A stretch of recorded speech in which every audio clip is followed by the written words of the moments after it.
Yeah, so today I'd like to talk about professionalism. To be a professional in any given field, you have to study whatever specified field you're interested in and know everything about it, or as much as possible about it, or as much as you can relate to that given subject matter. Um, it's important for the opposite party to take you seriously. For example, if you have a job interview, it's important to meet all the requirements and basically give them every reason not to turn you down.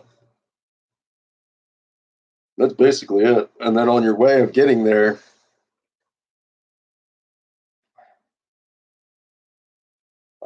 you just have to go through the motions of doing things that may seem new and different to you, and things that could possibly make you feel uncomfortable.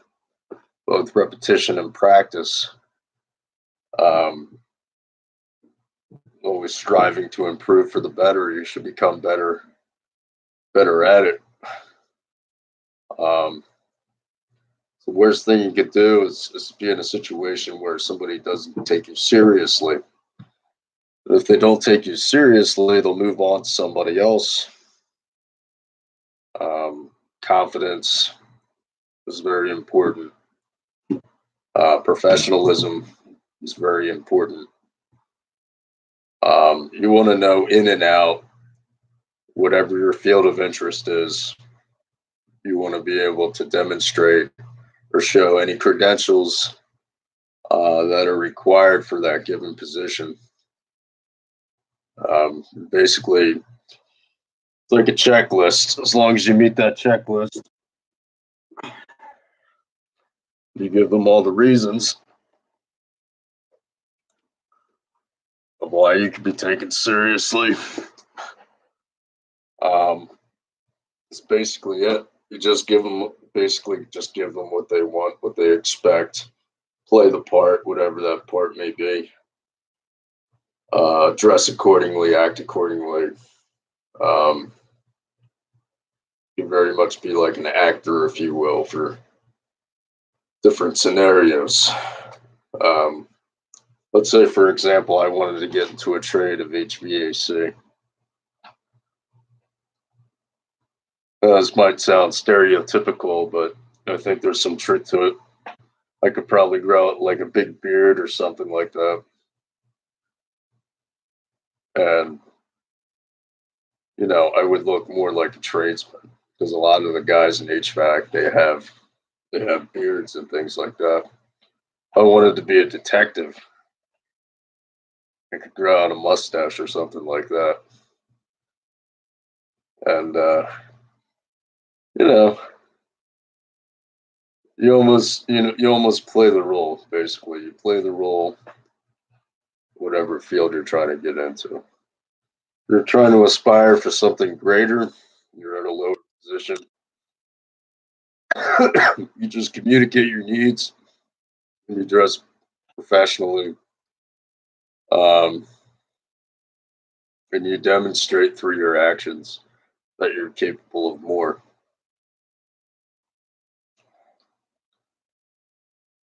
And obviously, if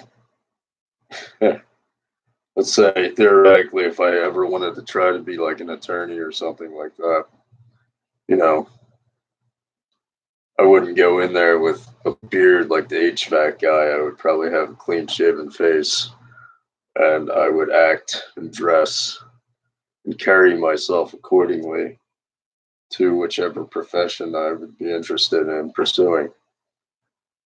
Um, that's basically it. And the biggest issue seems to be the uncomfortability, or should I say, the comfortability of being in a spot where you've been there for a while and you're not happy there. You could pursue greater things as far as the job is concerned. Um, but just to bear in mind that you have your whole life in store. Um, Unfortunately, things don't happen overnight. All you can do is try it throughout the day and, plan for things. But you should always be focusing in on your given goals. Like for me, I know I'm all over the place. I talk about being an HVAC tech. I talk about being a plumber. I talk about being a police officer, a detective. I talk about just a possibly law school, but I don't really think that's a route for me. Um,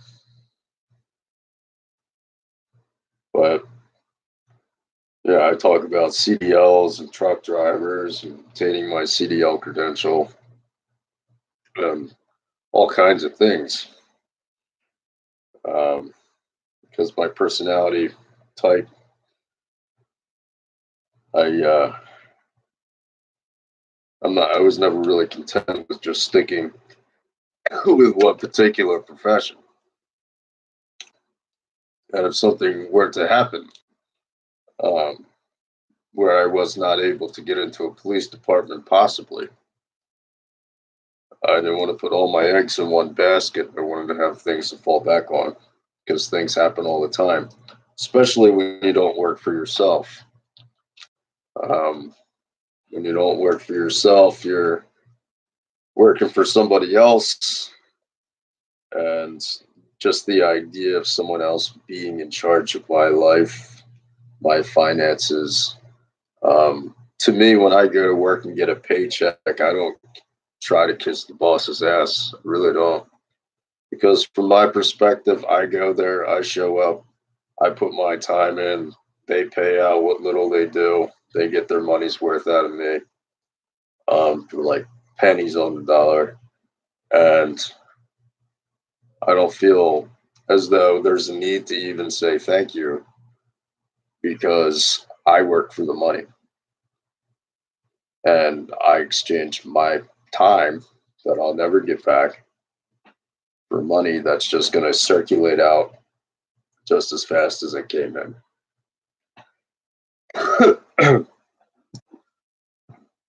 So I guess what it comes down to is the fact that I'm just terrified of putting my life into someone else's hands, allowing them to have control. And I'm not educated enough at this point to pursue a business of my own, although that is what I will end up doing eventually.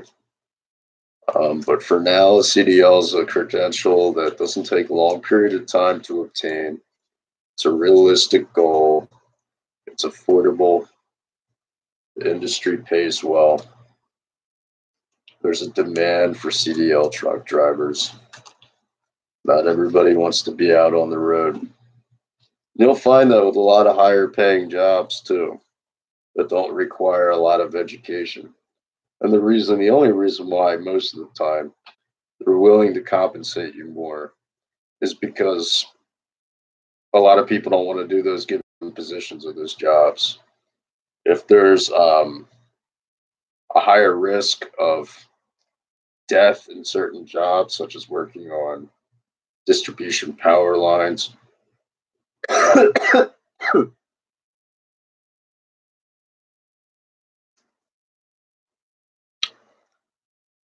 working around chemicals, nuclear power plants, chemicals that could be exposed to over decades of time, which could take years off your life.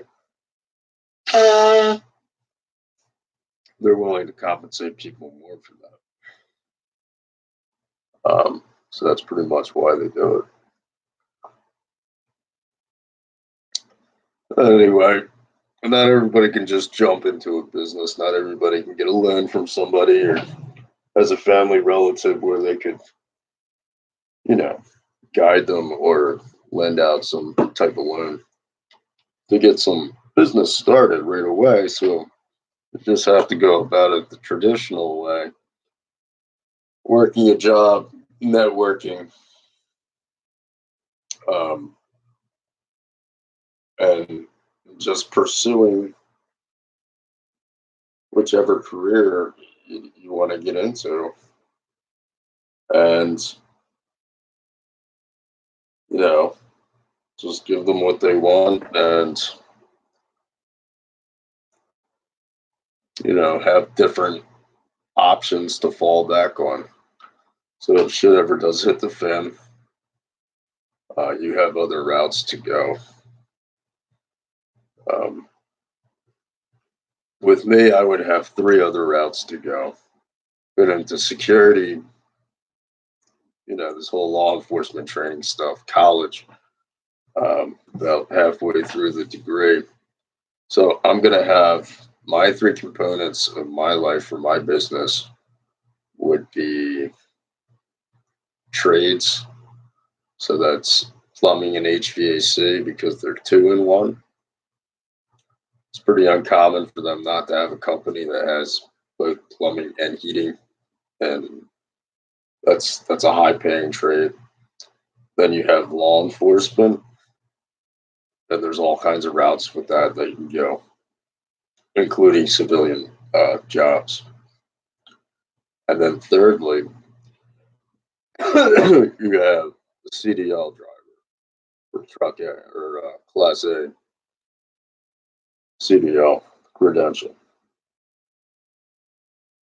maybe home inspections, and eventually you get enough capital and revenue up in education in that time frame while you're working there to discover along your way um,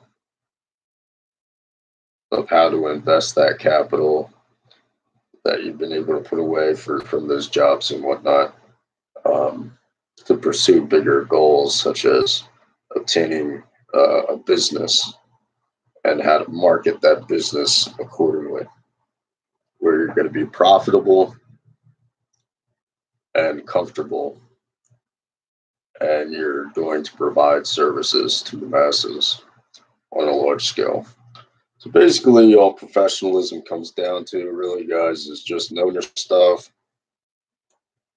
the stuff you're uncomfortable, the stuff that you make excuses for, of why you can't get there or why you say you can't get there. Find another way to get there, even if it takes you twice as long. Always pursue it. Always pursue it. Because eventually you'll meet the credentials. You can't just mindlessly sit in college classes either and expect to retain this stuff and intend to impress upon the people in an interview the reason why you should be hired. You're really going to have to apply yourself, and I know people hear that a million times over, but truly, when you think about really taking the concepts of applying yourself in your mind, applying yourself means really determining on, like, yes, I'd like to do this. And then basically you can't half-ass it. You can't half-ass it. You can't cut corners. Because if you do that, it's gonna show up. Even if you get into the field, it's gonna show up, and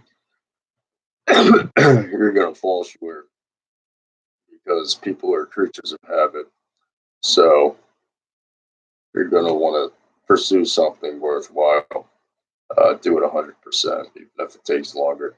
Remember, quality over quantity is more important. All right, guys. Repetition of quality over quantity over long haul. Repetition.